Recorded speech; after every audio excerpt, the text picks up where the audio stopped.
Greetings, viewerites, and welcome back to more Paper Mario: The Thousand Year Door.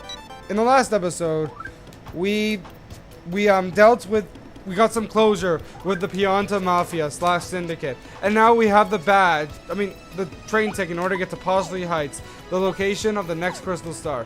So before we do anything, let's check our mail. Ooh, it's a boo. How does a ghost type?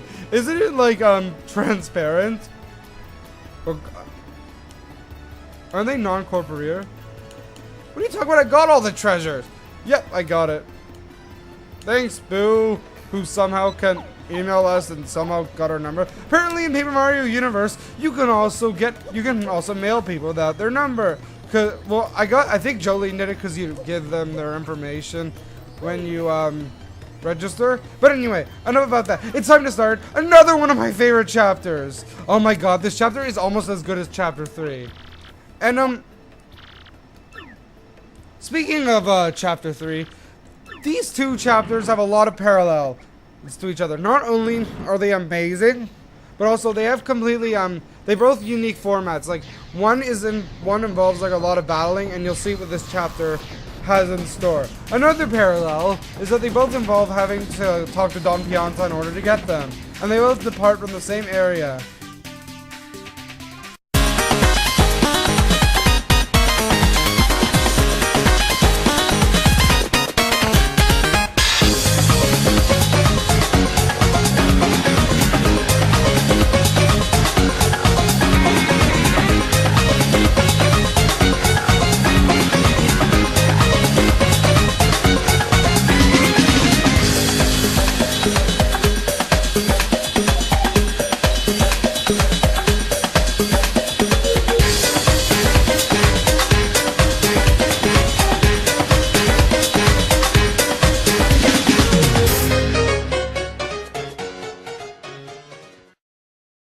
But yeah, I'm going to explain more of the parallels as we go along, because these two, and also another parallel, they both start off with unique music. But yeah, as we go along, I'm going to be explaining the different similarities and differences between the two, because they're both divisible by 3.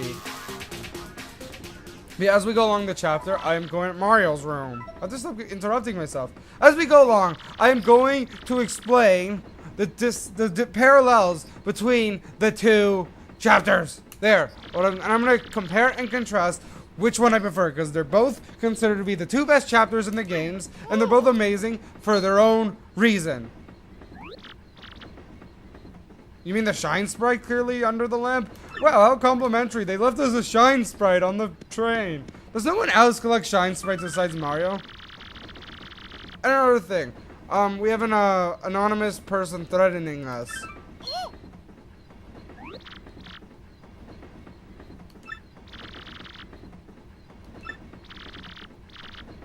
Someone's threatening us. Anyway, let's quickly get the Shine Sprites, which apparently other passengers don't bother getting. There. Now we're gonna check here. Yeah, you get a dry shroom. If you want, you can come back and rest whenever you want, I believe. I'm not quite sure about that. Let's see if we can rest, because I guess not yet. Anyway, let's leave and then go to the main rec room, or atrium, or whatever you call the main area of a train. The dining room or something? I'm not quite sure. Again, and here's a shop you want to buy. My memory's a bit hazy. Like, I love this chapter, but my memory's a bit hazy at, like, the very beginning of it. But I believe I know what to do. I believe it's this room you have to go to. Not this one. Let's talk to this guy. You know what? Let's actually, raid their room and steal their stuff in their drawer. Yay, we stole a valuable star piece from that! Because that's what Mario does. He robs random rich people. He's Robin Hood. And buys badges with him, because that's what Robin Hood does. So here, I have to stop going out. And by the way, cool effect. Before we rob them. Nope. Apparently this guy doesn't want to be robbed. All these NPCs come into importance. And by the way, another parallel, the Bob-omb family were, yeah, this is where I wanted. The Bob-omb family were also in chapter 3, and now they're in this chapter as well, which is really cool. So now let's talk to this guy. And this is another one of my favorite characters in the first game. I mean, in this game. But he's not that significant right now. We just had to talk to him in order to trigger an event. Which is probably not what we have to do, actually. Because my memory is hazy. I think I remember what we need to do now. Go in. And by the way, I like the music. It's all like 50s sounding, which is really cool.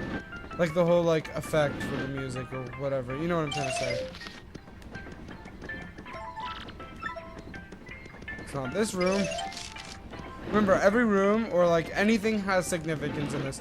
Nothing is just unimportant. Nothing just goes unimportant. Nope, nothing here. It's an empty room. How particular? Particular? I mean, I don't. Peculiar. It's a fat toad. Let's rob the fat toad.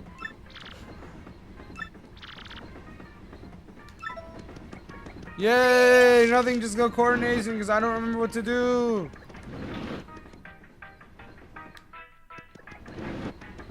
Alright, let's figure this out now. Sorry about all this. I just want to like rob the passengers. Okay, maybe it's the first one. Let's talk to this guy. Oh my god, it's the famous Zip Toad! Which we haven't heard of. That's why he's to explain himself. But if he's famous, why haven't we heard of him? Oh, but I'm a cute chick. Look at, like, I'm clearly not a fat plumber. I'm a cute chick. Sign my autographs. Alright. Sorry about all this, like, walking around doing nothing. I just don't quite remember what we have to do here. There is something we need to do to trigger an event. Okay, okay, I'm gonna just cut back to what we need to do. Okay, so I haven't actually figured it out yet, but I believe you trigger something by talking to a particular person. Let's try the train conductor, since we haven't shown this yet.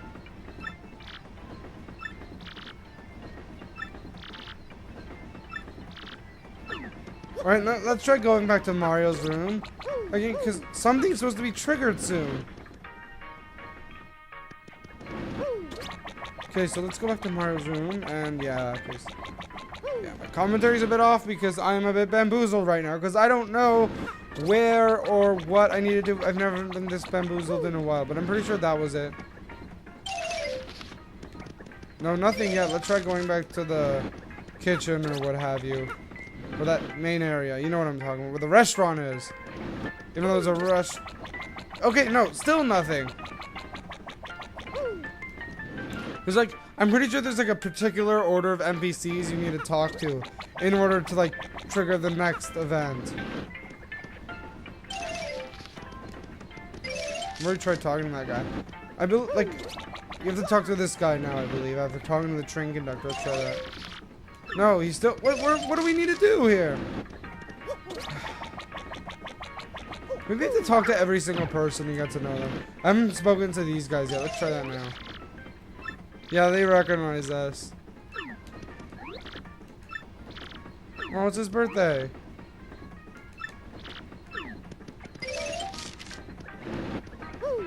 Alright, let's try talking to this guy. Maybe... Oh yeah, this is what we need to do. You have to talk to this guy. Yeah, forget about the NPCs. You just have to talk to this guy. Okay, now we go back to Mario's room. That's what we need to do next. So I'll meet you guys back there, even though there isn't much to show. I mean, to like cut out.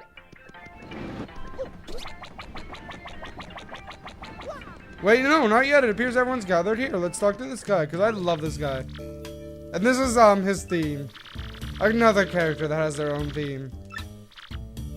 Wow, what a catchy and memorable title. That's the joke, get it?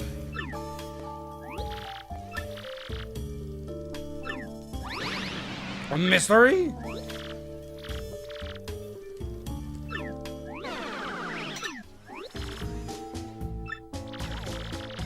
He's a detective. I did not guess that from his wearing at all. God, I have to stop explaining these jokes. That's the joke. It's funny and I love the music. But who's saying ooh? Is it like all of them?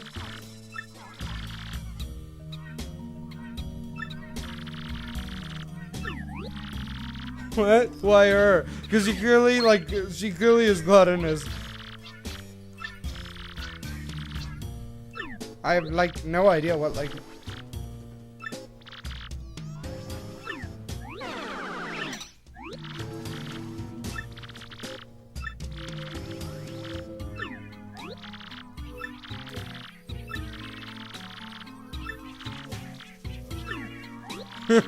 So we don't know who the culprit is, and that's about it. That's so much information.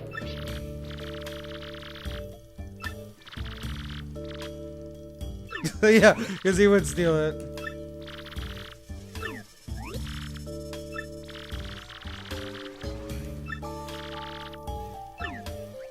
So, here's the trail of where to go, and let's... A clue! There are traces of something on the carpeting. Thanks, Panther! Gee, oh, he could be the person, but I highly doubt it. Anyway, so let's follow this trail. Follow the trail. Follow the trail. I've done this joke before. Mush, Panther, we have to get to her. And it appears it leads to this room. Oh my god, the fat toad stole the food. Remember, kids, a rule of life. If food is missing, it's always the fat one. Oh. They pointed that out. I completely forgot about that. But let's look at the drawer, because Wait, we've looked through the drawer before. How come we...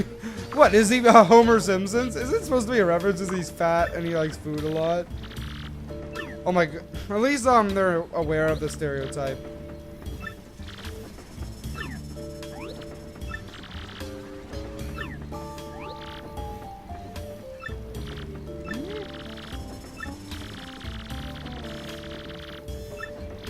I love this guy.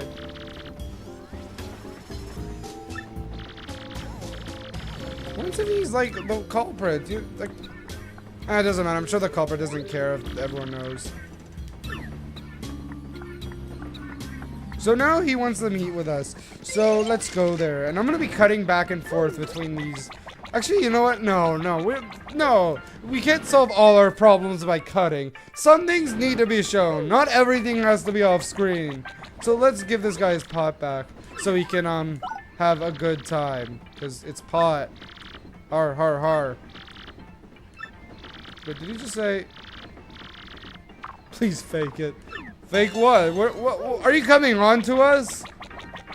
Anyway, now let's talk to the detective. Hopefully he can help us with our sticky, mysterious threat.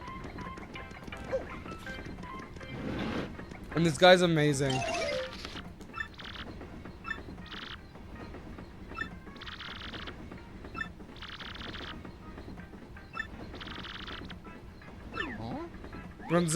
Mario, the fighter, and now the detective. Pennington. What a great name. He's a penguin, and he's known as Pennington. He reminds me of a character from the first game who was an author who was a penguin. Because they all look similar, but this guy, reminds me of that author in particular. I wish more penguins were in this game. They're mainly in the first game, though. We're Luigi. Yep, wait. Yeah, we're totally Luigi, not Wario. Because we're not dressed like Wario.